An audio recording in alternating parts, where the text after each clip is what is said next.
¿Cómo estáis? Muy buenos días, buenas tardes, buenas noches, en función de cuándo recuperéis este enlace. Esta segunda dosis, ya de viernes 9 de agosto de 2024. Segunda dosis, especial verano. Fijaos qué flotador tan chulo me han construido mis hermanos de realización. Se ríe Riera, ahora os lo voy a presentar. Mis amigos de realización García para celebrar el verano. Me voy a poner serio 2 minutos inmediatamente. Hoy voy a hacer un campanazo muy corto, un editorial muy corto, porque de lo que tengo ganas, de verdad, es de empezar con Riera, con el estoque, no el de madera, con el estoque de verdad, a repartir estopa y a rematar al toro bien, que hoy lo merece. Y después de José Ramón Riera, nos acompañará al otro lado de la pantalla Teresa Freixes, la gran Teresa Freixes, catedrática de Derecho Constitucional, y luego subirá un ratito también Alfonso Rojo, que está por aquí, que tiene ganas también de deponer con un servidor, de departir y de poner a estos hijos de Satanás en su sitio. Bueno, han pasado 24 horas, más 36 horas, del aquelarre, de la humillación a la que ha sometido a España, la nación más antigua de Europa, Pedro Sánchez Pérez Castejón. Yo no le he oído decir absolutamente nada. Las circunstancias han sido graves, no, gravísimas. Un prófugo, un delincuente, un payaso, un loco, un golpista, un traidor, un hijo de Satanás que lleva 7 años huido, fugado de la justicia, no en el exilio como dice él, llegó acompañado de sus santísimos cojones, con perdón, y de varios mozos de escuadra de paisano que le dieron escolta en todo momento. Se dio un paseo por media Barcelona y no se fue a tomar unas copas por la noche a la calle Aribau porque no le dio la gana. ¿Y le ha molestado a alguien? No. ¿Habéis escuchado a Pedro Sánchez Pérez Castejón decir algo? No. Sigue en paradero desconocido, sigue de vacaciones, no sabemos si en la residencia de Lanzarote, en La Mareta, que le regaló Hussein de Jordania, el anterior jefe del Estado, y que disfrutan, y bien que lo hacen todos los socialistas, o tal vez con el culo en pompa en algún punto indeterminado de Marruecos, rindiéndole pleitesía al sultán marroquí. Yo no he oído, insisto, nada al marido de la presunta corrupta. No quiero disparar, porque ya lo hice en una ocasión, disparar metafóricamente y dialécticamente contra el jefe del Estado, porque entonces ya estamos todos y es lo que nos faltaba. Pero, hombre, me llama la atención, y lo dejo ahí simplemente, y sacáis vosotros cada uno las conclusiones que queráis, porque cada vez que hemos hecho algún tipo de crítica respetuosa a la institución, pero crítica a la jefatura del Estado, veo que el chat, lógicamente, se divide, ¿no? Y esto no va de partidos políticos, no va de que los afines al PP apoyen más a la figura del jefe del Estado y los afines a Vox un poco menos. No, creedme que el tema está más entreverado de lo que parece, ¿no?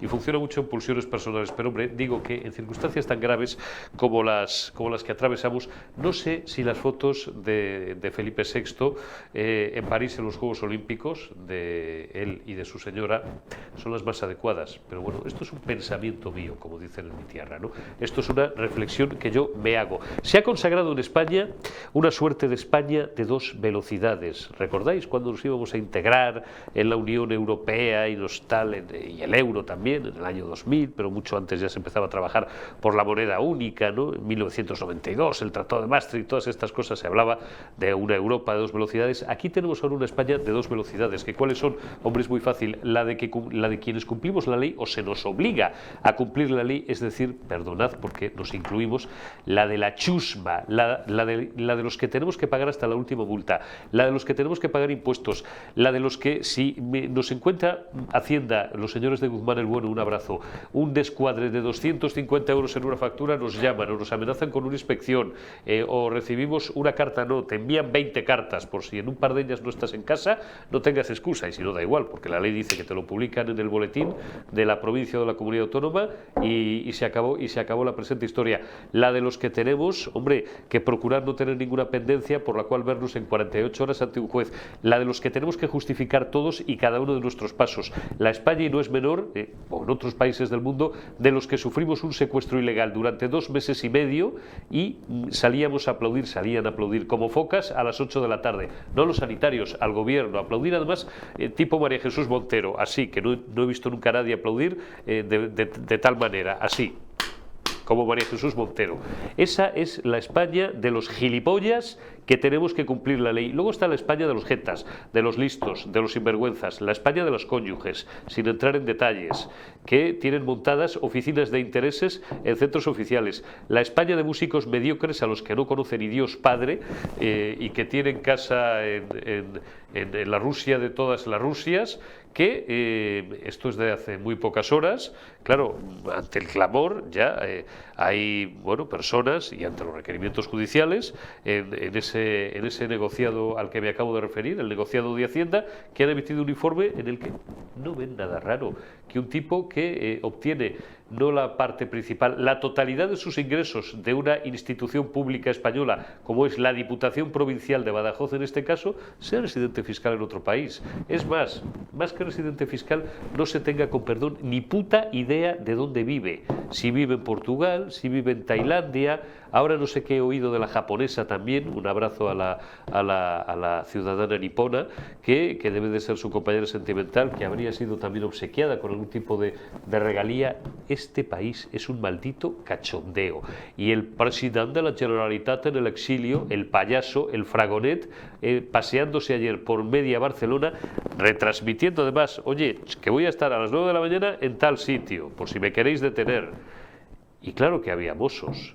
Nos ha jodido Mayo que había mozos, algunos con gorra, otros sin la gorra, los tenéis las caritas de todos en las redes sociales, dándole escolta, lamiéndole, sálvase a la parte, lamiéndole las botas y no molestándole en absoluto, y metiéndole después en un Honda blanco, cuya matrícula hemos visto todos en las redes sociales, y sacándole de España.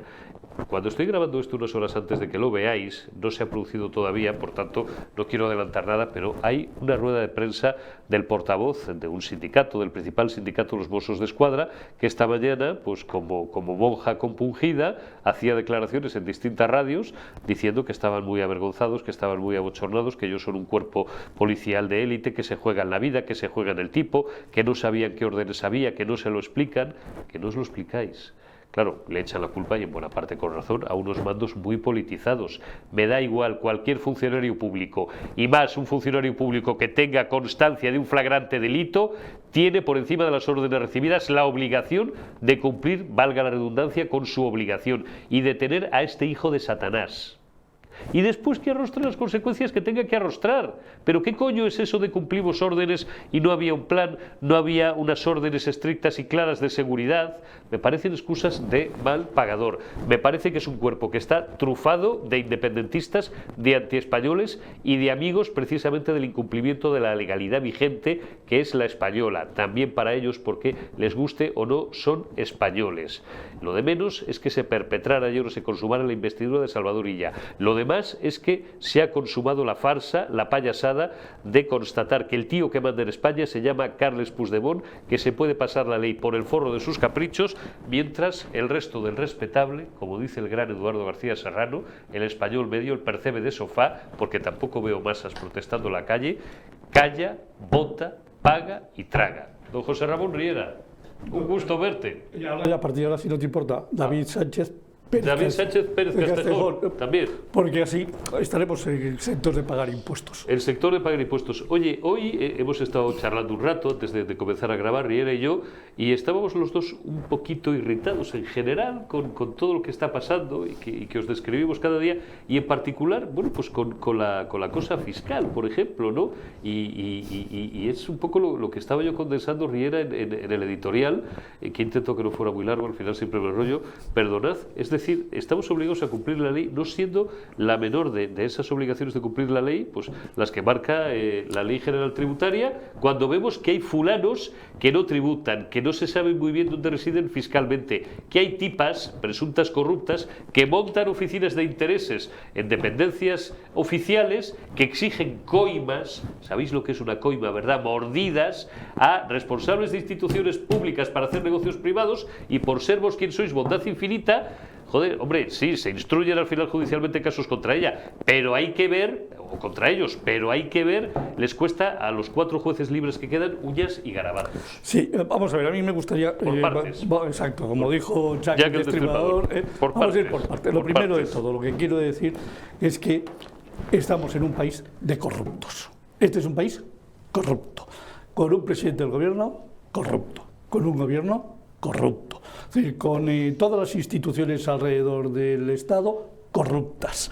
Es decir, con las policías, es decir, como se ha demostrado ayer en Cataluña, corrupta. O sea, esto ya hemos pasado todas las barreras, hemos superado. Si alguien tiene dudas, que escucha a Pedrito Sánchez decir que iba a traer de la orejita y que criticando al señor Casado porque se le había escapado Puigdemont. Es decir, señor Sánchez, es usted un corrupto. Luego a la realización de este programa que ponga que no están de acuerdo o que no... ¿Cómo era aquello? La dirección editorial de Periodista Digital no se responsabiliza de las opiniones de sus colaboradores o de sus invitados. Efectivamente, en cualquier caso, como soy David Sánchez Pérez Castejón, no hay ningún problema porque no me va a pasar absolutamente nada. Señor Sánchez, es usted un corrupto. Marlascón, es usted un corrupto. Señor Conde Pumpido, es usted un corrupto. Señor Illa, es usted un corrupto. Y son corruptos porque ustedes engañan a todos los españoles que se quieren dejar de engañar. ¿Lo tienen ustedes claros? Pues eso. Vamos a por más temas.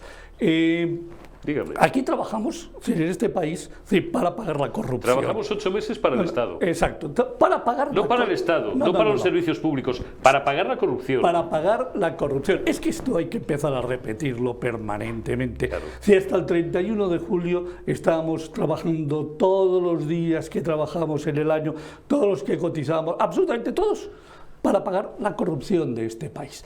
Miren ustedes, yo creo que hay que tomar decisiones, conviene tomar decisiones y debemos de decir las cosas como son.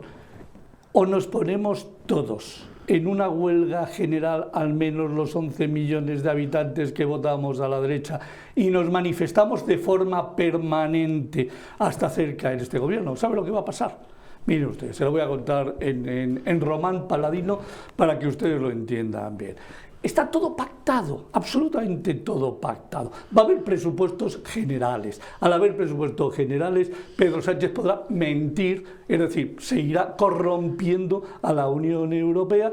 ¿Y por qué le va a seguir corrompiendo? Porque le va a mandar unos datos en los cuales va a tener un objetivo de déficit que va a mentir y va a decir que los cumple haciendo el modelo Zapatero, es decir, guardándose facturas debajo de la mesa. Y por lo tanto, la Unión Europea se la va a comer en pepitoria, porque el único motivo que podía tener la Unión Europea para no querer es que no hubiese presupuestos generales, pero como Puigdemont se los va a aprobar.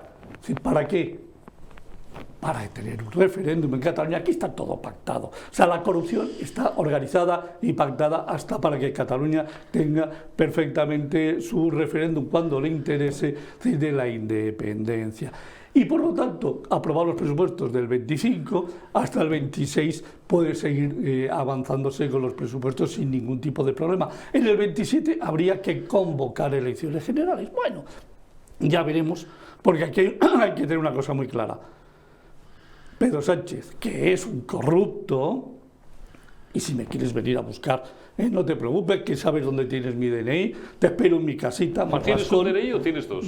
Yo tengo dos. ¿Tienes dos? Yo tengo dos, sí, yo tengo uno que pone José Ramón Riera Gómez, nacido en Cantabria, y otro David Pérez Sánchez Castejón, hermano del presidente. Anda. Sí, porque es que, perdónenme, si aquí el señor hermano del presidente se libra de investigaciones tributarias, yo también quiero ser el hermano del presidente y librarme exactamente igual. Así que les quede a ustedes muy claro, este señor se mantiene hasta el 27.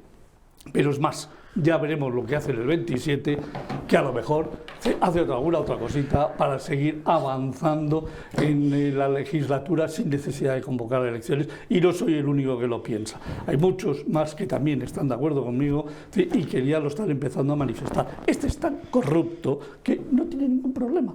La Constitución del 78 ayer murió. ¿Saben ustedes? ¿Saben lo que es un féretro, no? Donde se meten a los cadáveres para meterlos en el nicho. Bueno, pues ayer se puso el último clavo al féretro de la Constitución. Ayer fue el último. Y a partir de aquí ya no hay Constitución. Ya no lo hemos saltado todo y esto es una vergüenza nacional. Y como les digo, hagan ustedes lo que quieran. Yo, si hay sociedad civil dispuesta a salir a la calle, voy a estar en primera fila en la calle contra este gobierno, porque si no lo paramos nosotros, no lo va a parar nadie. El pueblo español, contrariamente, lo decíamos ayer Alfonso Rojo y yo aquí, el pueblo español, que tiene fama de bravo, de indómito históricamente y tal, es el pueblo más manso de toda Europa, por empezar por algo, ¿no? Francia, que tiene muchos problemas, pero cuidado con el francés. De un alemán no te digo nada, de un inglés no te digo nada. Los italianos, a los que conozco bien, tienen una clasificación un poco diferente, pero cuidado también con los italianos. Aquí somos muy mansos. Aquí, como decimos muchos, al primero que le escuché esta frase fue a uno de mis primeros maestros, a Carlos Dávila, decía: mira, Eurico, desengáñate, en aquella época no había euros en español, teniendo, iba a decir, 20 euros, que es lo que digo ahora, en aquella época 2.000 pesetas en el bolsillo, para unas cañas y unas gambas a la gabardina, le da igual todo, es el percebe de sofá. ¿Tú crees que con la que está cayendo, que con la indignación que vemos en redes, porque hay media España, como dijo Gil Robles, que no se resigna a morir y que está todos los días en redes, en los chats de YouTube, clamando, rabiando y echando espuma por la boca, porque un sinvergüenza, un delincuente, bueno, no sé si un criminal contra su Estado, porque esto es un crimen contra la nación española, un traidor, se pasee, acompañado de sus cojones, con perdón, con un montón de mozos de escuadra, y no le detenga a nadie y no pase nada, y la gente no protesta, y media España que le hace el caldo gordo a estos sinvergüenzas y estos delincuentes, encima se permite el lujo de intentar acallarlos y decir: callaos, fachas, callaos, fachas. Bueno, pues yo ¿A dónde vamos con esto? Primero, yo no soy facha, soy un demócrata de toda la vida, es decir, nací demócrata. Si fuera estaría lo mismo, porque ellos son socialistas y comunistas, que es tanto como decir, son conmilitones de una ideología criminal, asesina, ladrona y cleptómana. Y oye, pues cada uno puede ser, y otro puede ser pederasta, otro puede ser violador, otro puede ser, insisto, asesino, otro puede ser socialista, si no pasa nada, hombre. A Pedro Sánchez lo único que le falta ya es sacar al ejército a la calle, y a cualquier momento lo va a hacer si nos manifestamos. Bueno, pues vamos a ver si el ejército sale, vamos a verlo. Sí, la primera es salir a manifestarnos, huelga general. Punto. Y si no lo hacemos, somos responsables. Somos responsables de lo que está pasando en este país. Y no solo los 7 millones que le votan a ellos, sino los 11 millones que votamos a otros. Así que más vale que tomemos decisiones. José Ramón, por ir a la parte económica, antes también charlábamos unos minutos, no, pero te voy a decir, estábamos hablando de una serie de cuestiones que afectan, bueno, pues tanto a la macro como a la micro, ¿no? A la situación, digamos, particular de muchos millones de personas en España. Y yo, siempre desde la ignorancia, siempre que hablo con maestros como Riera, como Lacalle, como Salcedo o como tantos buenos y grandes economistas que pasan por aquí, siempre planteo, un poco retóricamente, porque conozco la respuesta, ¿no? Pero siempre planteo, hombre, la sensación que se obtiene en la calle no es de que estemos, o a lo mejor son los pasos previos a aquel gran estallido del 2008 que algunos recordamos también. Bueno, la gente está en la calle, la gente consume, oye, la gente se está yendo de vacaciones, hay una ocupación hotelera prácticamente plena en todo el litoral español y también en el interior, ¿no?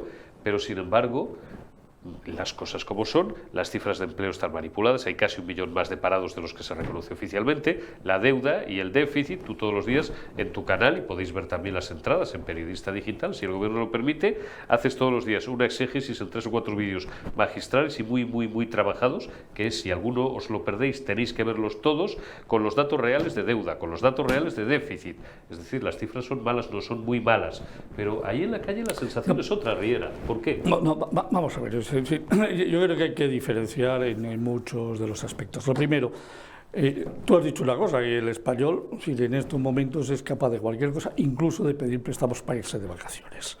Sí, luego una cosa, lo dije yo un día, hacía 20 años que no oía yo esto. No, oye, mi chica y yo nos vamos a Rusia, hemos pedido 3.000 euros a... Uy, casi se me escapa. La entidad estas que no son bancos y que te cobran un 25%, que es usura y tal, y pedían 3.000 euros para irse a Bali o para irse a San Petersburgo. En estos momentos las economías domésticas se están endeudando para irse de vacaciones. Y se está tirando mucho de plástico y de crédito personal otra vez. Todo de crédito personal, fundamentalmente de crédito personal. Mira, han salido los datos de demandantes de empleo. Es decir, en junio del 2022 había 4.250.000 demandantes de empleo.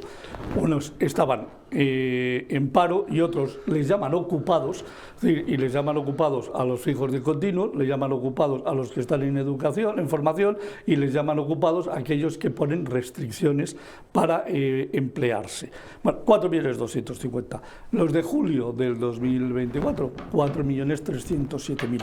Oiga, ¿Cómo es posible que hayan subido en más de casi 60.000 los demandantes de empleo si la economía ha crecido? Va también. Un 5,8% en el año 2022, ha crecido un 2,5% en el 23, ha crecido un 1,6% en los 6 primeros meses y dicen que estamos creciendo acumulativamente un 2,9%. Oiga, mire, vamos a ver, cuando la economía crece un 2%, no se genera desempleo.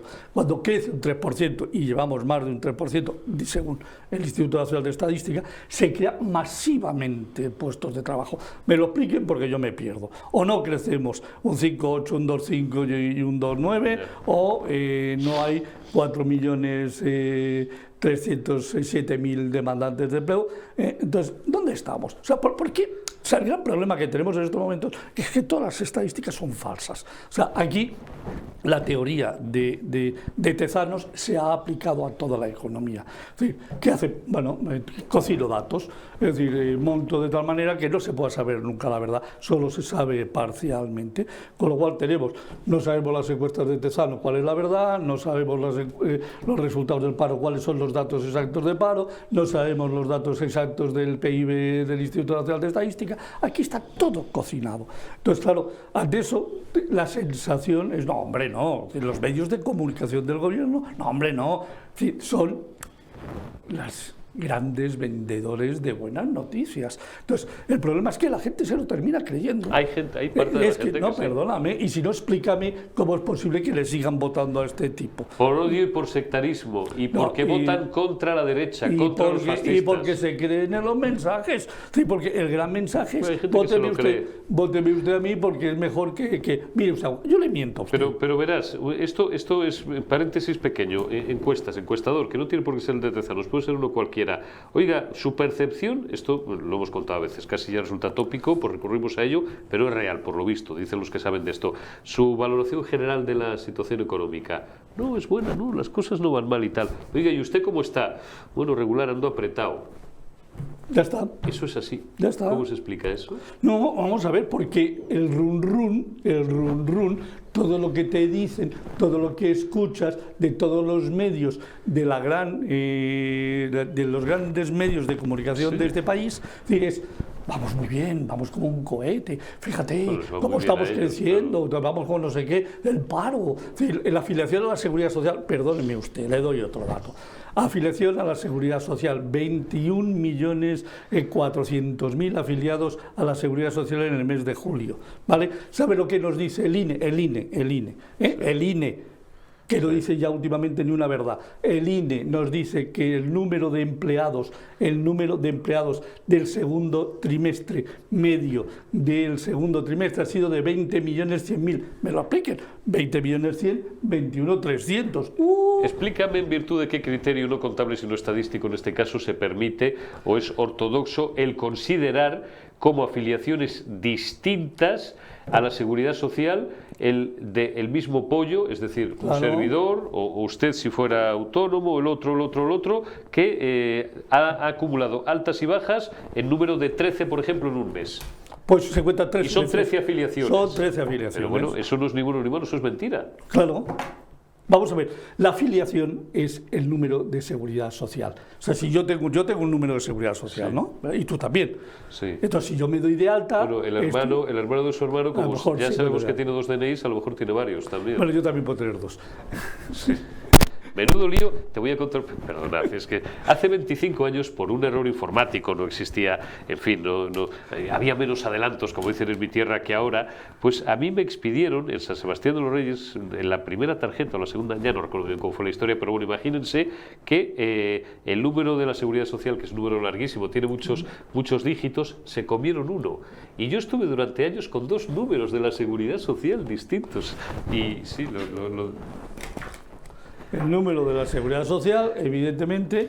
Bueno, tengo la tarjeta hecha polvo, porque me los han tenido que anotar a mano porque ya no pasa la banda magnética, pero fíjate, estamos con medios del Paleolítico, pero faltaba un numerito y ya cuando me lo detectan, yo vivía en San Sebastián de los Reyes, al lado de Antena 3 en aquella época, que era donde trabajaba, y me cogió una funcionaria muy amable, que además me dedicó un tiempo, pues que a lo mejor en otro caso, pues otro no se hubiera tomado tantas molestias, y me dijo, no, esto hay que arreglártelo, hazlo, porque si no, si tú sigues ignorando durante años que tienes 2 números de la Seguridad Social, esto te puede traer una cantidad de problemas en el futuro de la leche. La tu jubilación. Les ahorro todo el Cristo, el follón burocrático y tal, hasta que me subsanaron aquello.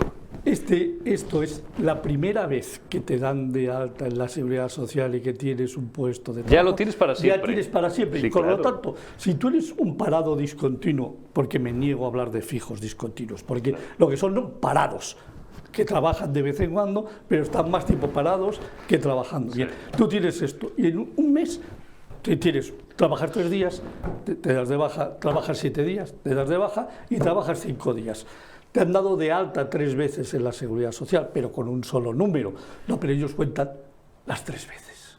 ¿Para qué? Para que sumen más afiliados a la Seguridad Social. Eso, José Ramón, vuelvo a insistir, me parece una marranería estadística. Pero vamos a ver, todo es una... ¿Qué te estoy diciendo? Sí, no, lo que dices todas las semanas, que los datos están manipulados, y tienes razón, pero nos sigue pareciendo una suciedad estadística, y un engaño y una manipulación. Pero, vamos a ver, al final, la única forma de entender las estadísticas es cogiéndolas y buscándoles los puntos débiles que tienen. Claro. Y hay un punto débil que todavía tienen, por ejemplo, en el tema del paro, los demandantes de empleo. ¡Anda! No se les ha ocurrido todavía manipular a los demandantes de empleo, y entonces siguen sacando las series y entonces vas viendo cómo fluctúa, y el paro hay que medirlo por el demandante de empleo. Es la única forma que tenemos hoy segura de saber cómo está evolucionando el paro en nuestro país. Sube el demandante de empleo, sube el paro, baja. Y aquella cosa de la EPA, que siempre establecíamos una diferenciación entre los que registra oficialmente el INE y la EPA, y cuando te llegaban los becarios en verano y caían en economía y no tenían, bueno, salvo honrosas excepciones, por supuesto, ni puñetera idea, y les tenías que explicar esto, entre otras cosas, que la diferencia es que la EPA contabilizaba, porque decían, ¿y cómo en la... Os hablo de hace 15 y 20 años, ¿cómo en la EPA siempre hay 1 millón más de parados que en el INE y tal? Decías, porque la EPA los incluye todos, incluso los que están en su casa y no están apuntados al paro. Explicabas aquel efecto, pues, del tío que se desanima y se desapunta del paro, o el ama de casa que a lo mejor le gustaría tener un empleo a tiempo parcial, pero no lo tiene, estuvo apuntada al paro una temporada y luego se desapuntó. ¿Eso sigue siendo recogiéndose así? ¿Quién la hace? La EPA, el Instituto Nacional de Estadística. Te has contestado a ti mismo. Joder, es que todos los caminos nos llevan a doña Elena. ¿Tú qué quieres que te diga? Y a esta la van a sustituir también, pues es la 4ª o la 5ª lo que va a No, no, vamos a ver. Esta fue sustituida a Rodríguez Po el 1 de agosto del 2022 con nocturnidad y alevosía. Sí, nos lo has explicado muy bien alguna con vez. lo cual, bueno, pues a partir de aquí, y se sustituyó a Rodríguez Po por un motivo, porque no le daba a Calviño los datos que ella quería. Ya. Y entonces dijo, no, a tomar por saco y que venga esta, que me va a dar los datos que yo quiero. Y se los dio, modificó la subida del PIB del 5,5 al 6,8, modificó la subida del PIB del 5,5 al 5,8, cuando no correspondía ningún análisis estadístico. Es decir, da datos en estos momentos que no cuadran por ningún sitio, y digo que no cuadran, es que no cuadran. ¿Vale? O sea, no cuadra. No puede ser que el PIB en términos nominales crezca un 0,9% con una inflación del 1,4% y resulte que el PIB en términos reales crezca un 0,8%. Perdóneme usted, si alguien quiere que se vaya a la web del Colegio de Economistas y diga diferencias entre el PIB nominal y el PIB real. Y te dice el Colegio de Economistas, si el PIB nominal es el que incluye la inflación, si la inflación crece, el PIB crece 5% y la inflación crece 4%, el PIB real crece un 1%. Es decir, amigos míos, si crece el PIB nominal un 0,9 y la inflación crece un 1,4, ¿cuánto crece el PIB real? 0,9. Evidentemente, y nos dan un crecimiento en 0,8. A tomar por el saco, ya está. O sea, la primera. Y a partir de ahí, yo si quieres te sigo contando más datos del PIB. Perdóname, ¿quién lo elabora? El gobierno, Pues el Instituto Nacional de Estadística. Pues ya está. Por sí. desgracia, vuelvo a repetir. Estamos en una corrupción institucional en todos los temas. Desde el presidente del gobierno, que es el más corrupto, seguido por Marlaskón y continuando por el Ministerio de Hacienda. Siguiendo por la agencia tributaria, que se niega a investigar a David Sánchez Pérez Castejón, y a partir de aquí, todos los que tenemos, que hacemos declaraciones, tenemos que decir, oiga, yo también soy David. Yo también soy David, o sea que por lo tanto, si a usted no le investiga a David, a mí tampoco me investigue y me niego que me investiguen. Y me declaro insumiso y a tomar por el saco, y si gusta bien, y si no también. Todo es una corrupción institucional. Y ya está. Y a partir de aquí, lo que usted quiera, me da lo mismo. Todo, absolutamente todo, está corrupto en este país. Me he cabreado y es que es así. Es decir, es que después de lo de ayer, ya no cabe ninguna. Si le han puesto, es decir, han sellado el ataúd, el féretro. Tú eres un gentleman, con la cantidad de cosas que se dicen en esta mesa y con la cantidad de personas que circulan por aquí. José Ramón Riera, que hoy está un poquito más enfadado de lo normal, lo veis, pero vamos, es un gentleman al lado de lo que, oye, terminamos. El otro día le hiciste una entrevista muy buena a mi querido Mario Conde y entonces te hizo una cita que yo le había escuchado en más de una ocasión, que me gustó, recuperarla del canal de Riera hará un par de semanas o así, ¿no? Sí. Si el gobierno lo permite, ¿no? Mario Conde hablando de todo, hablando de economía, hablando de criptomonedas, hablando de la situación política, hablando de la situación procesal de la familia del señor presidente del gobierno, a quien Dios guarde muchos años humanamente, pero al que políticamente le lleve Satanás, mejor antes que después. Te decía, mira, José Ramón, en la vida todo cuadra. Y si hay una cosa que no cuadra, y citaba a su abuela, es una de las citas de Mario que más me gustan, dice, es porque cuadra con algo que tú todavía no conoces, pero todo en la vida cuadra. Entonces aquí seguimos sin conocer muchas cosas, esperemos ir conociéndolas, seguro que las conocemos, y esperemos que no sea demasiado tarde. Don José Ramón Riera, un gusto, un auténtico placer. Si pasa usted ahora por el despacho de don Alfonso Rojo, me le dice usted que suba como en 10 minutos, porque no quiero hacer más esperar a doña Teresa Freixes, que lleva ya unos minutos. No te preocupes, que como esto es riguroso directo casi, te puedes despojar tranquilamente del micrófono, desalojar ordenadamente su escaño y hacer...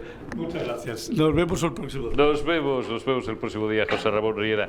Doña Teresa Freixes, catedrática de Derecho Constitucional. Bueno, hemos aplicado un poco de humor porque la situación es tan tremenda que si no aplicamos un poco de humor es peor, porque nos echamos, hasta ahora, José Ramón, a llorar, pero la situación es grave y ahora nos vamos a poner un poco serios. Doña Teresa, muy buenos días. Hola, buenos días. Bueno, buenos días por decir algo. Por decir algo, efectivamente.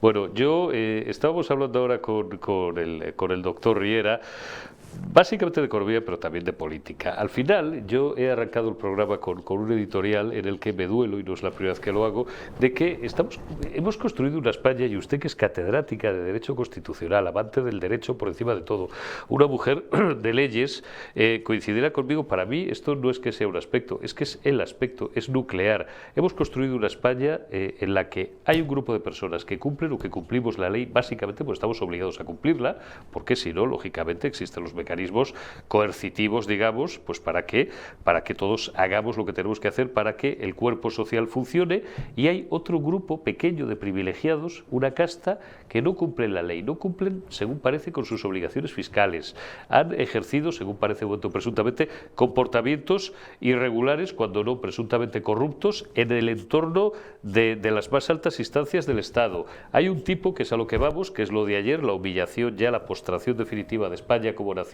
o de este gobierno, que después de 7 años fugado, huido de la justicia, contra el que hay una orden de búsqueda y captura internacional, se pasea tranquilamente por el centro de Barcelona. Además anuncia que voy a estar ahí en el Parque de la Ciudadela a las 9, que voy a dar un mitin, se baja del atril, desaparece, nadie le detiene y aquí no pasa nada. Y sin embargo, doña Teresa, a usted o a mí nos reclaman unas multas de tráfico, nos hace haciendo una paralela, aunque sea por 1.500 euros, y nos bazan, como decimos en Galicia, nos bazan como a pulpos, nos dan la del pulpo. ¿Cómo hemos podido degenerar tanto institucionalmente?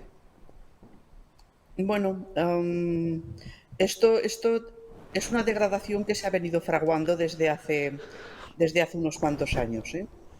Y es desde el momento en que se empieza a hacer creer a la ciudadanía que el sistema no funciona y que hay que cambiarlo por otro sistema que no nos dicen cuál es, pero que pues estaría fundado en bases completamente distintas del que tenemos. Es esa telaraña que se ha ido tejiendo poco a poco, que ha ido calando y que ha originado pues que muchas personas no reaccionen y vean como normal pues el establecimiento de estos de estos muros de separación, de esta crispación existente en la política, esto de que, bueno, pues como son los míos, da igual lo que hagan porque son los míos y punto. Como resulta que, y esto me lo habrás oído decir un montón de veces, somos el único país que no enseña a sus ciudadanos lo que es ser ciudadano, es decir, saber cuáles son sus derechos y obligaciones, cómo funcionan las instituciones, bajo qué criterios se pueden hacer determinadas cosas, qué es la separación de poderes, qué es estar en Europa. Somos el único país que eso no lo enseña, pues entonces es muy fácil hacer creer que como son los míos, pues ya lo hacen bien y por lo tanto yo me apunto a eso. Y es por eso por lo que poco a poco se ha venido instaurando pues esta dejadez ciudadana, que es la que soporta de alguna manera a todo lo que está pasando, porque no te olvides que esta dejadez ciudadana es la que vota cada vez que hay elecciones. Efectivamente, y a mí lo que más me entristece, Teresa, es comprobar que ante la gravedad es que, bueno, pueden pasar cosas mucho más graves todavía, claro. Un pequeño tumor se puede tornar en metástasis, todo es susceptible siempre de empeorar, pero, hombre, ya es suficientemente grave todo lo que está ocurriendo y que he descrito en el editorial y en mi saludo a ti, como para que, no sé, alguien saliera a la calle. Es verdad que en el último año y medio, hemos salido a la calle, convocados pues por gentes tan a las que tengo tanto aprecio personal como Omar, como Rosa Díez, como Jaime Mayor Oreja, tú misma. Hay un montón de líderes de la sociedad civil que nos habéis sacado a la calle, pues cada 2, cada 3 meses y tal, pero si es que tenía que estar todo el pueblo español todos los días. Claro, la gente tiene que trabajar, la gente pues necesita y al final, además... Sí, no, pero claro. Es que además, ¿sabes qué pasa? Que con la calle no hacemos nada. Lo que hay que salir es a las urnas. Ya, efectivamente, a las urnas. Pero luego sigue no habiendo medio país, Teresa, que sigue votando por el statu quo, tal como está, que vota socialismo o que vota Podemos, Sumar, me da igual cómo se llame, o que vote a los herederos políticos y a los amigos, como digo yo siempre, de Leta Batalós, o que vote a los golpistas catalanes, o que... Sí. Estamos perdidos entonces, porque esto ya es un frente amplio, como los países... Va a costar. ¿Sí? Va a costar. Si no se hace una toma de posición clara por parte de las fuerzas políticas de oposición, pero dejándose de eufemismos, sino tal como están las cosas, esta sociedad civil que está harta de lo que está sucediendo, y digamos, si no hay esa conjunción alrededor de una serie de postulados que nos devuelvan de alguna manera pues a un modelo constitucional homologable, porque es que ahora ya no estamos homologados de ninguna de las maneras al resto de países. A ver en qué país sucede lo que sucedió ayer aquí en Cataluña. Es que es inimaginable. Es increíble. Es increíble. Es inimaginable. Eso solamente ha podido suceder por una connivencia entre Moncloa y el secesionismo. Claro. Si no, es imposible que salga. Pero claro, es que todo eso ya se venía preparando. Acuérdate, a finales del año pasado, creo que fue entonces, Moncloa quita al CNI la atribución de preocuparse por los temas de Cataluña. CNI es inteligencia, no es un cuerpo operativo, sino que es cuerpo de inteligencia. Es decir, les quita esa función cuando es un cuerpo de inteligencia potente y que digamos, pues tiene en su haber cosas realmente importantes y homologable a cualquier cuerpo de inteligencia de cualquier sistema democrático. Sí. Entonces se le quita esa función, por una parte. Por otra parte, se deja mantener en la estructura política de la Generalitat toda esa estructura, digamos, golpista, porque no hay que llamarla de otra manera, y ahí está. Se nos plantea como candidato a la presidencia de la Generalitat, ahora ya presidente de la Generalitat, a la persona más mentirosa del reino, porque si recordamos ya nos mintió durante la pandemia, basando todas sus conclusiones en un comité de expertos que luego se demostró que no existía. Correcto. Nos mintió como candidato cuando afirmó que no habría amnistía. Nos mintió cuando, digamos, fue afirmando que no habría concierto económico. Nos ha mentido siempre y resulta que encima se le rinde pleitesía. Bueno, pues claro, si resulta que toda la política la estamos planteando sobre mentiras, bases falsas, engaños a la ciudadanía, etcétera, etcétera, pues hay que ver de qué manera, y hay que tener un poquito de inteligencia, hay que ver de qué manera pues se rompe este círculo vicioso, porque cada vez va a más. Es decir, cada vez va a más. No hay ámbito que no quede imbuido de esta serie de elementos que destruyen intrínsecamente a cualquier sistema democrático. Cada vez va más y eso no se suele percibir. Tenemos un problema serio y realmente, si no hay una reacción importante, inteligente, porque no consiste todo en ir a patalear a la calle o en presentar recursos que se sabe que se van a perder. Claro. Es decir, hay que pensar un poquito y mirar a ver de qué manera, pues, bueno, yo siempre digo que si salimos de la dictadura tendremos que salir de esto, ¿no? Es que nos quieren devolver a una dictadura. En parte estamos en una dictadura. Tenemos un gobierno, además, que hace, bueno, pues si abrimos un poco el zoom, hace una semana, y es importantísimo y no se nos olvida ni un solo día, pues hemos visto cómo, una vez más, se ha consumado en una gran nación, que lo ha sido históricamente siempre, desde su independencia, cual es Venezuela, por parte de un gobernante criminal, dictador, totalitario, genocida, torturador y cabecilla de un narcogobierno, un nuevo pucherazo electoral. ¿Alguien ha escuchado al marido de la presunta corrupta? ¿Alguien ha escuchado a Pedro Sánchez Pérez Castejón?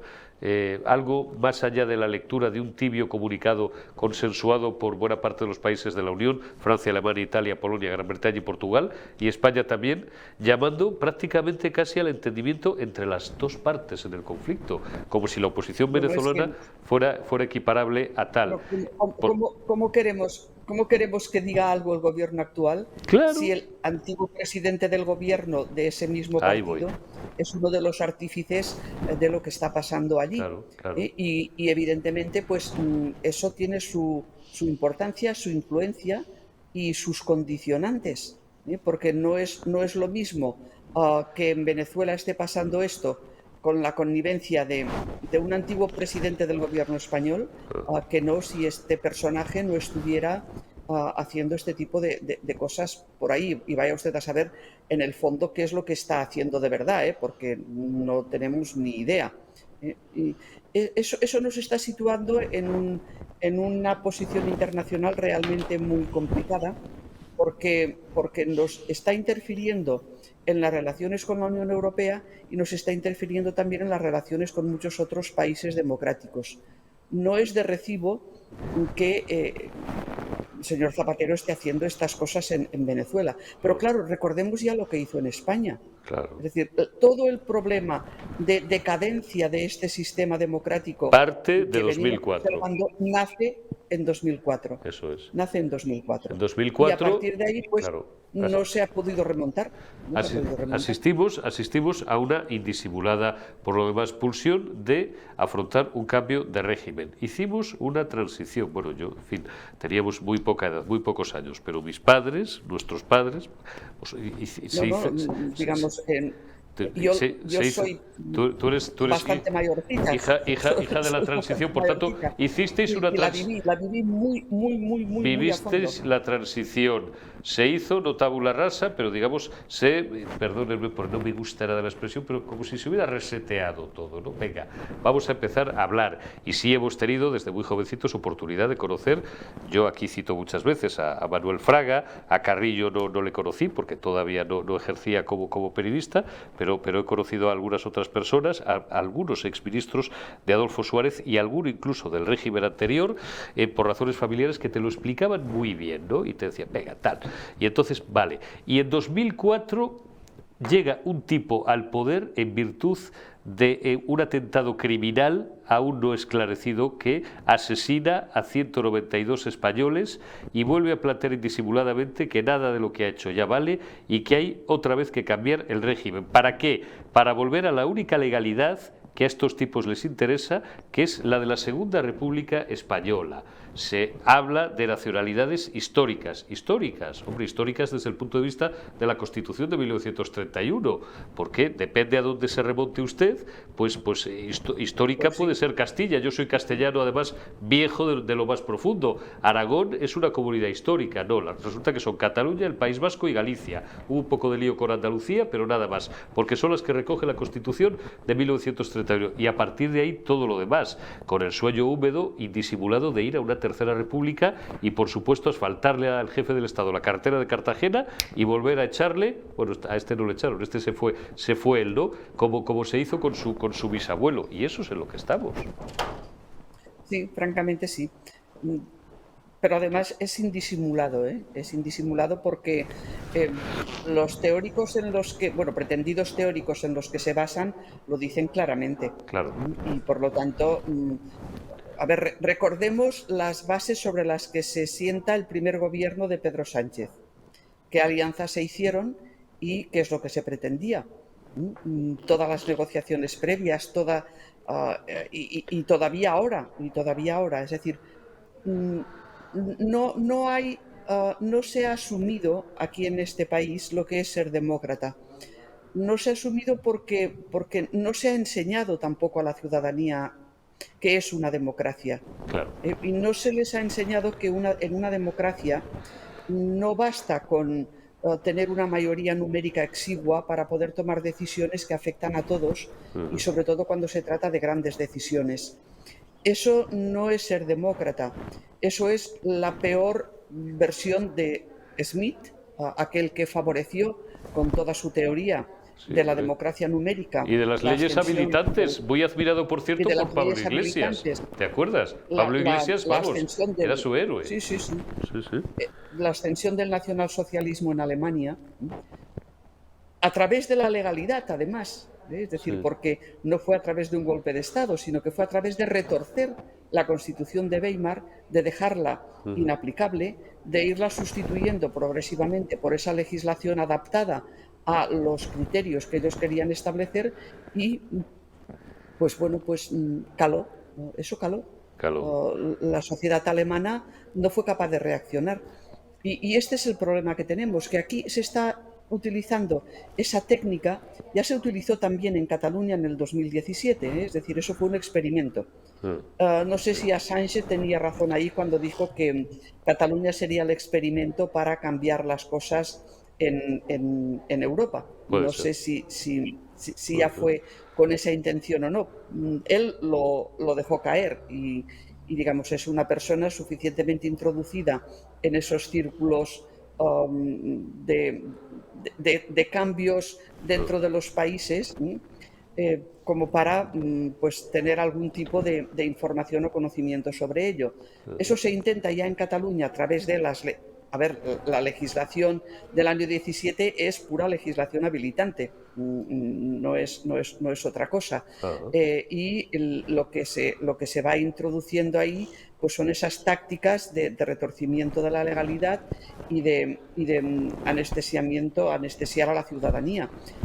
Esto, que le llamábamos el procés catalán, pues ha mutado y se ha transformado en una especie de procés español, porque se están utilizando otra vez las mismas técnicas, esa especie de golpe de Estado incruento, esa especie de cambio constitucional a través de mutaciones constitucionales, no a través de los cambios que la Constitución habilita porque tiene cláusulas de reforma, sino que se hace a través de esta serie de mutaciones constitucionales, como por ejemplo la última que están ahora pergeñando, que es el tema del concierto fiscal y económico para Cataluña. Eso es una mutación constitucional total que cambia la naturaleza del régimen. Como eso se consolide, se ha roto ya definitivamente el modelo constitucional español. Sobre todo porque se consagra, Teresa, la bilateralidad. O sea, aparte del sin Dios económico que supone esto y fiscal, que aquí lo hemos explicado, se consagra la bilateralidad. Es decir, absolutamente. Claro, que es una perversión completamente absoluta. Se consagra la bilateralidad, se consagra la discriminación, se consagra la insolidaridad, es decir, se rompen los principios constitucionales sobre los que se basa el Estado autonómico, que tiene una excepción que a mí no me gusta, que es la de los sistemas A mí tampoco, del País Vasco el y de concierto y el Navarra. cupo, que es decimonónico, y que Europa además en muchas decimonónico, ocasiones pero hay una nos ha excepción advertido, pero oye, constitucional. claro. Es una excepción constitucional, hay que trabajar para que esa excepción desaparezca. Desde la Unión Europea hace muchos años que nos están diciendo Sí. que eso tendría que ir desapareciendo, Sí. y en cambio, en vez de hacerlo desaparecer, lo estamos reforzando. Sí, Y correcto. lo estamos reforzando intentando aplicar ahora incluso un modelo similar para Cataluña. Digo similar porque idénticos no hay dos en este punto. Te Claro, leo- eso pues No, perdona. significa la ruptura del sistema. Claro. El sistema desaparece porque se cambia el modelo de Estado autonómico, que es cuasi federal, por una confederación de facto. Sí, claro, completamente. Te elevo un poco el listón, que a lo mejor no sé elevarlo mucho, Teresa, porque claro, ya aquí casi nada nos sorprende.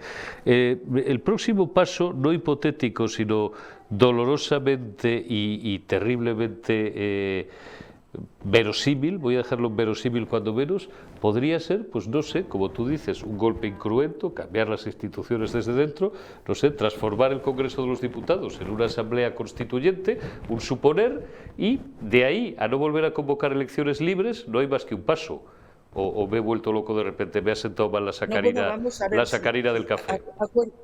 Acuérdate que cuando era ministro, un magistrado del Tribunal Constitucional... Juan cuando era Carlos Campo ministro, lo dijo, sí.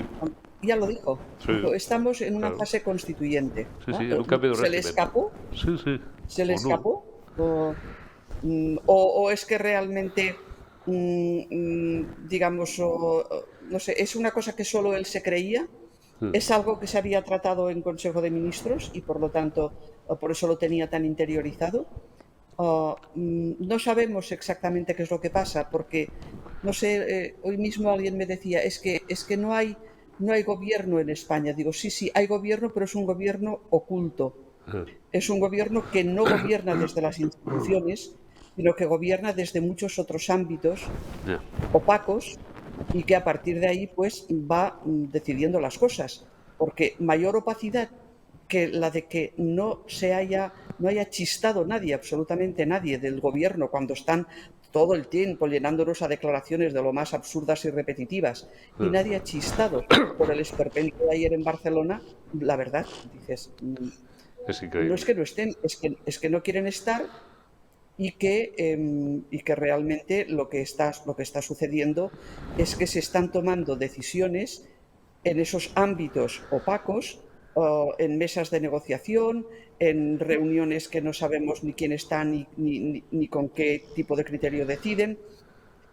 Realmente la situación es muy complicada, es una situación, yo diría, prácticamente de emergencia, y que si los demócratas de verdad, no estos que se llenan la boca de democracia cuando mienten continuamente, si los demócratas de verdad no reaccionan de una manera inteligente, y digo inteligente continuamente porque hay que sentarse y pensar muy bien qué es lo que se puede hacer, pues la cosa irá cada vez a peor, y la ruptura del sistema la tenemos a la vuelta de la esquina.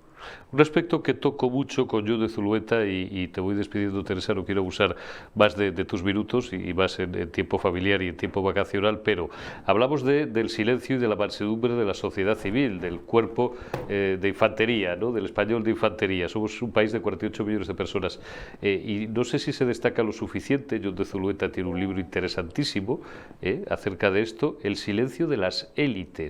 El silencio, y me da igual, lo digo, en fin, voy a disparar contra todo respetuosamente, pero me da igual. El silencio de los grandes empresarios del IBEX, el silencio de la conferencia episcopal, el silencio de los colegios profesionales, el silencio de un montón de instituciones de la sociedad civil que ni están ni se las espera. me gustaría oír a los obispos, porque España sigue siendo un país mayoritariamente católico, a mí particularmente me puede dar un poco más o menos igual, pero hay mucha gente, millones, que sí les importa y mucho lo que diga la jerarquía eclesiástica, el silencio de los, no digo del 90% del tejido empresarial, que son pequeños y medianos empresarios, que son auténticos suicidas o en fin, locos en el mejor sentido, que siguen arriesgando su dinero en un juego con las cartas marcadas. El silencio de los grandes capos del IBEX 35. Aquí todo el mundo se pone de perfil y prefiere seguir viviendo la España de los intereses creados de Benavente. ¿Cómo vamos a decir que estos son dos pícaros? Porque aquí el primero que queda en ridículo es el señor, que ha casado la hija con un pícaro, y después todo el pueblo, que ya hemos creado una red, un entramado de intereses tan grande que a ver quién es el primero que abre la boca. A mí eso me desazona también sobremanera, porque pienso que buena parte de la responsabilidad de la degeneración y de la decadencia de España la tienen estas élites. Bueno, hay que pensar también que hay muchos intereses económicos ocultos. Claro. Y eso, claro, yo no lo sé analizar porque no es mi especialidad, pero es algo absolutamente comprobado. Por una parte, está muy bien que no hemos caído en una situación realmente dramática porque hemos contado con los fondos europeos.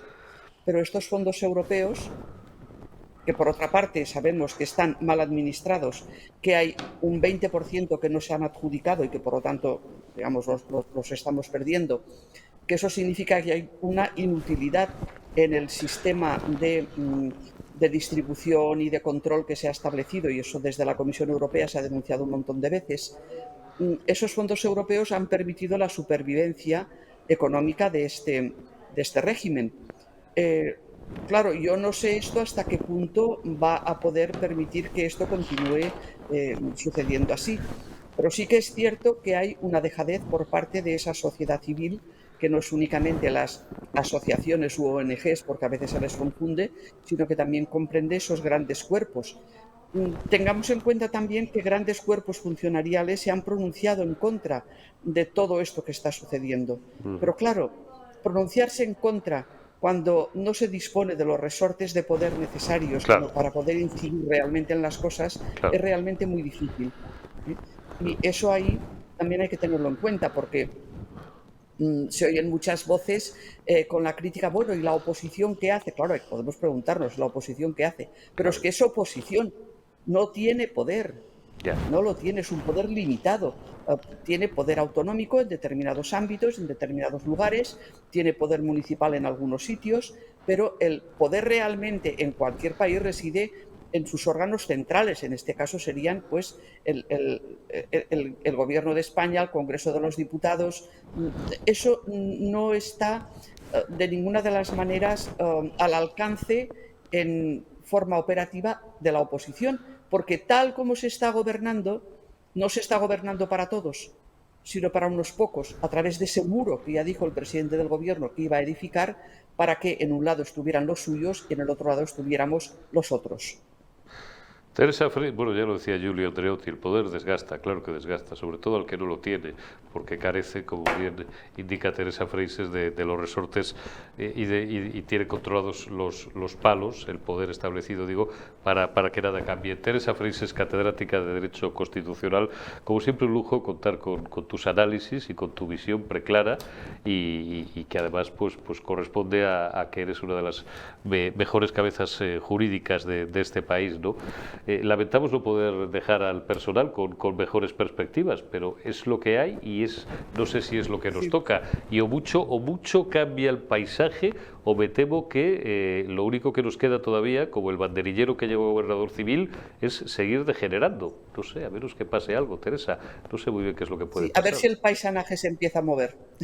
A ver si se empieza a mover. Teresa Freixes, un abrazo muy grande, amiga. Cuídate mucho y a la vuelta del verano nos volvemos a ver. Un abrazo grande. Eso es, buen verano. Buen verano. Hacemos una pausa mínima para la publicidad y hacemos ya un remate de Media Verónica, don Alfonso Rojoyo.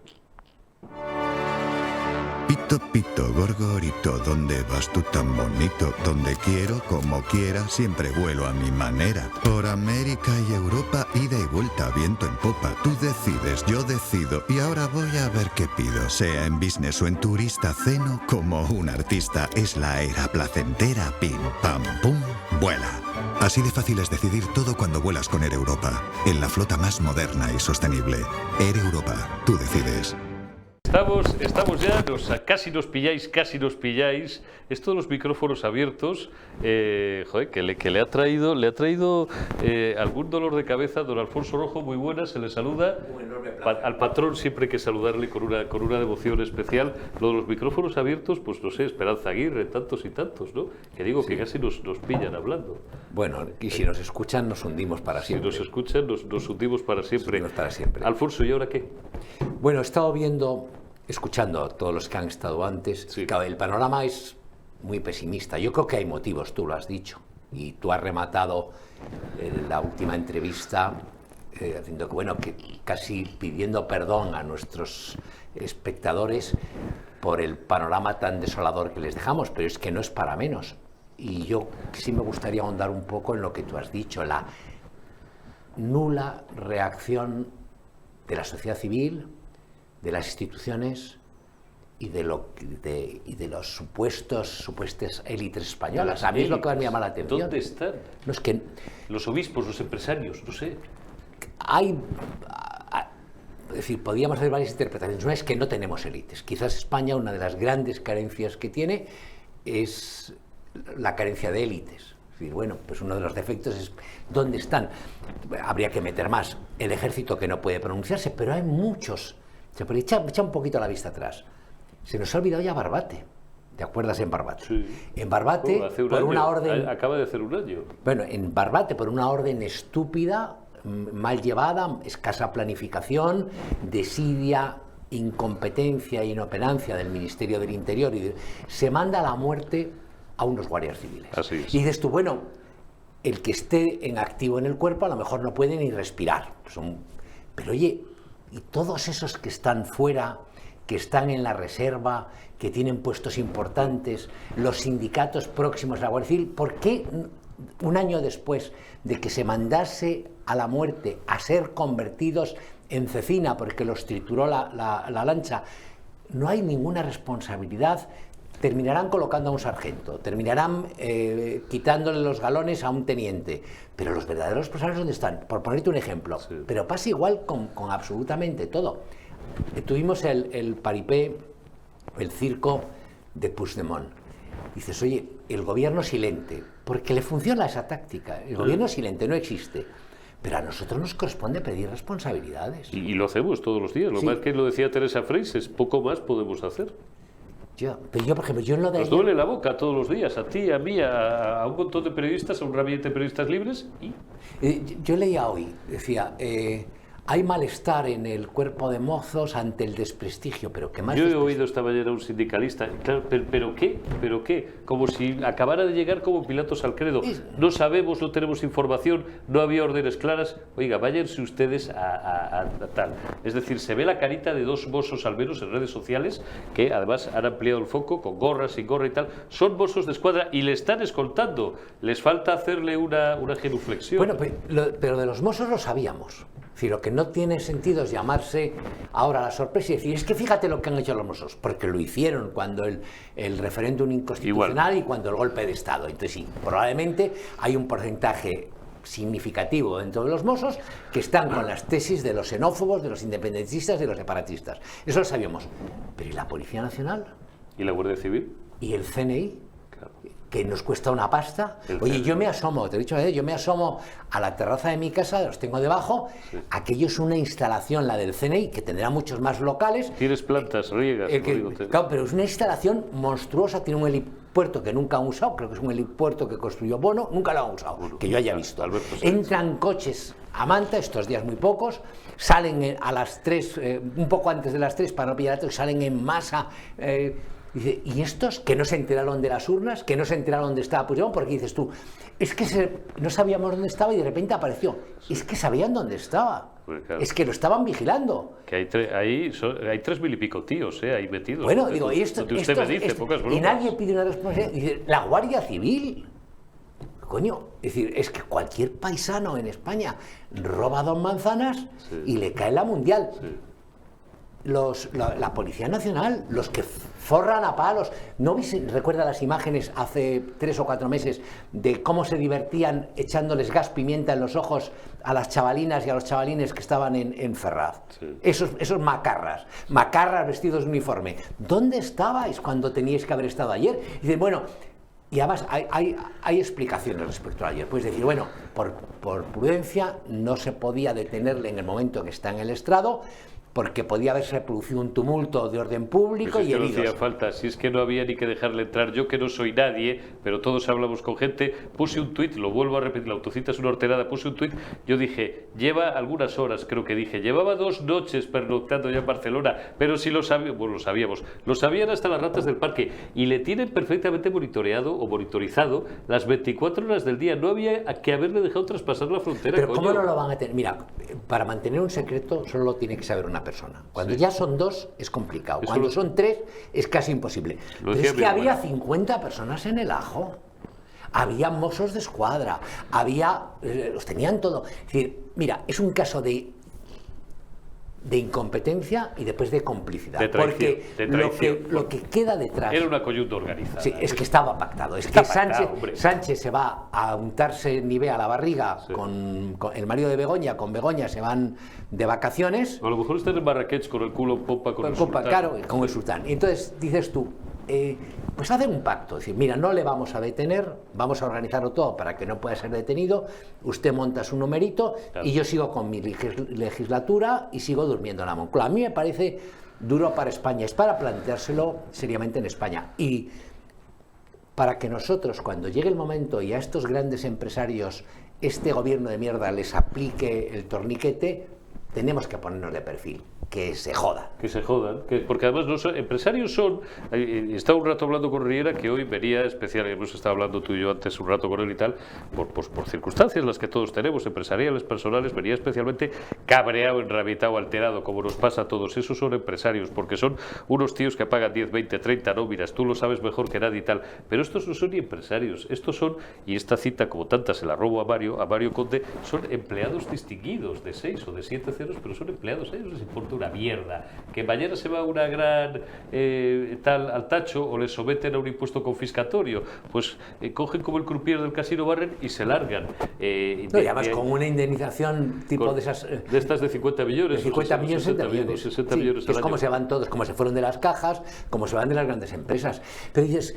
la universidad, claro que la universidad, después de que vimos que salía de ahí esa excrecencia llamada Podemos y que todos habían estado de PNNs en las universidades, hombre, y que le montan una cátedra a una, iba a decir a una medianía intelectual como Begoña Gómez. Bueno, sin ningún... ¿y cómo se pliega el rector de la universidad? Sí, que vaya como un lacayo. Oye, sí, no le llama a ella, le llama a la secretaria, dile a este, ¿cómo se llama? Este Goyache, que se pase por aquí mañana por la tarde. Y él se pasa. Y se pasa a rendir pleitesía a la señora. Sí, y dice una cosa y dices, bueno, y encantado.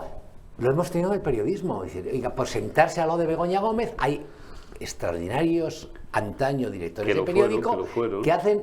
que se prestan a cualquier cosa. Joder, el otro día, hace una semana, firmó una sabatina, una dominical de estas, que, joder, yo puse un tuit...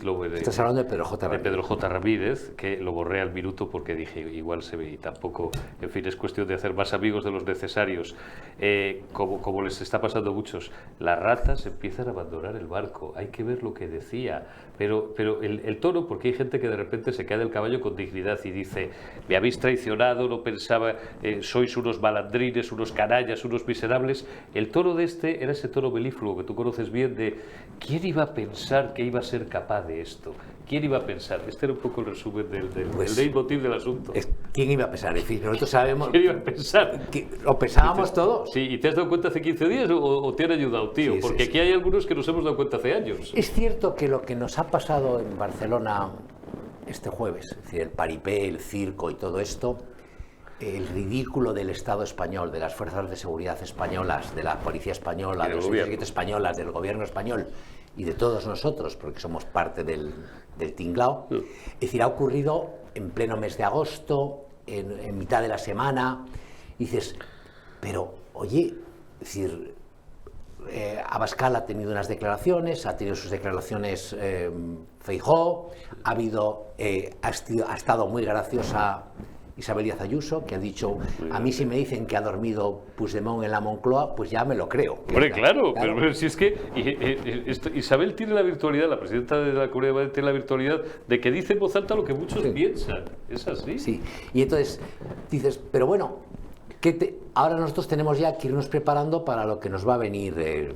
Última pregunta, que es a donde te quería llevar. Aunque la semana que viene ya os anuncio que todas las tardes, me parece, a menos que me corrijas, volvemos al repaso y a la homilía diaria de don Alfonso Rojo, pero vamos preparando el terreno. ¿Y en septiembre qué? ¿Qué es lo próximo, lo inmediato que nos espera? Es un poco difícil, ¿eh? Bueno, yo sigo apostando. Hay quien sostiene que este hombre cumple la legislatura hasta el 27. Tenemos unas cuantas cenas jugadas anoche estuve hablando con un alto a las 2 de la mañana, perdón por estas también, con un alto cargo de la Comunidad de Madrid, uno de ellos que me tengo jugado una cena con él, y el cabrito me escribe, y claro, le tuve que llevar a las 2 de la mañana diciendo que va a elegir sitio en Segovia y que me va a meter un rejón, porque él sostiene que termina la legislatura, y yo le dije que el 31 de diciembre estaba fuera de la Moncloa. Estoy empezando a estar acojonado porque me he jugado un montón de cenas. No, yo tengo amigos, yo apuesto, también es wishful thinking, es lo que quieres que esto se acaba antes de Navidades, yo confío. Pero te digo, tendría que haber un giro en el PP importante, que es ir a un choque más directo. Es decir, la tesis de Riera, que tú hablas mucho con él, es que esto ya solo puede ser si los 11 millones que no están obnubilados o captados por Pedro Sánchez deciden, vamos a parar el país, que sería la única forma, vamos a parar el país. Pero yo no le veo ni al PP, ni al empresariado, ni capacidad para hacer una cosa de esa naturaleza. Eso sí pararía el país. Y mucho menos al PSOE, por mucho varoncito crítico. No, que si hubiese, no, en el PSOE no hay ni la más mínima, ni la más mínima. Es decir, es cierto que hay algunos que han alzado su voz crítica con lo que está pasando, lo que tú has hablado hace un rato sobre los conciertos, el concierto vasco, y ahora el concierto catalán, la insolidaridad que eso representa, el daño que eso va a suponer para extremeños, para andaluces. ¿Cómo van a ir a pedirle el voto al extremeño? El cántabro, el otro día le oí, no cabían más bofetadas en un minuto, y Barbón, que era, junto con Espadas, de los más sanchistas, estaba el otro día Barbón, el asturiano, que echaba espuma por la boca. Sí, pero a la hora lo dicen porque piensan que van a ir a elecciones. Pero ninguno de ellos dice no vote al PSOE. No, y ninguno exige la convocatoria, orgánicamente no sé cómo se hace, de un comité federal. No, pero basta simplemente, si Felipe González, en la próxima aparición de estas que haga, la próxima filípica, el próximo sermón, dice yo no votaré al PSOE y pido a la gente que no vote al PSOE de Sánchez si estas cosas siguen por este ritmo. Podía tener un efecto, pero no lo hace. Eso sería un aldabonazo. Sí, pero pues uno de estos es importante. O tiene que ser, porque he oído esta mañana Redondo Terreros. Sí, yo también. Le has oído. Sí. Está muy bien, pero es Redondo Terreros, un respeto, un tío de los pies a la cabeza, pero no es ni Felipe ni Guerra. Felipe González o Alfonso Guerra. Dijeron, no vuelvo a votar. Y si lo has oído, estuvo mucho más beligerante con Venezuela que con la situación española. Sí. Estuvo mucho más crítico con Zapatero y con la complicidad con los torturadores. Y ahí planteó una línea muy clara. Dice, hay que elegir entre la libertad y Maduro, entre la democracia y Maduro, entre los derechos humanos y Maduro. Y lo de Zapatero es impresentable. Pero es más fácil tumbarle a Zapatero que cuando le tocó a España y le tocó a Paje y le tocó estas cosas, bueno, yo tengo mucho respeto, yo soy un hombre de izquierdas. Y nosotros. Claro. Y el problema, que esto lo hemos hablado incluso con Corcuera, a ver si le convenzo, porque yo respeto mucho los ritmos de una persona que se ha ganado el derecho a descansar y bien merecido se lo tiene, y de vez en cuando le llamo para empujarle que se vuelva a sentar aquí, pero lo hemos hablado con Corcuera. El problema de esta gente es que son primero socialistas y después patriotas en el mejor de los casos. Corcuera es el único que ha dicho aquí con rotundidad, ¿te acuerdas? Yo primero soy español y después soy socialista. Sí. Esta gente funciona al revés. Ninguno, pero ni Felipe González, ni Alfonso Guerra, ni Nicolás Redondo, que es un tipo estupendo. Sí. Y que, bueno, y un intelectual. Oye, que le han echado del partido hace 3 meses. Sí, pero todos ellos al final sea, no hay ninguno de ellos, por mucho que puedan criticar en ruedas de prensa, ni siquiera en ruedas de prensa, en declaraciones a la prensa, en entrevistas, en foros, no hay ninguno de ellos que diga yo no votaré más a este partido mientras sigan esta deriva. Y después es un partido infame, que es la otra cosa, es decir, el mecanismo, yo no sé cómo les puede funcionar tan bien, que se basa en unas élites dirigentes que están obsesionadas por pillar y unas masas, esos 7, 8 millones, sí, que los llevan como corderos, por como donde quieren, se dejan llevar. Pues vamos a ver qué pasa en septiembre. Don Alfonso Rojo. Nosotros a lo nuestro. A lo nuestro. Nosotros a lo nuestro. Esto, como dice Alfonso Rojo, citando a los grandes maestros del periodismo italiano, esto es mejor que trabajar. El periodismo siempre ha sido mucho mejor que trabajar. Siempre ha sido mucho mejor que trabajar. Ellos dicen, peor sería tener que trabajar. Peor sería tener que trabajar. No sé si la frase es de Indro Montanelli o alguno de estos, pero es maravilloso. Alfonso, muchísimas gracias. Un placer. Cuídate. Hasta la semana que viene, que seguiremos aquí. Cuidaos y buen fin de semana.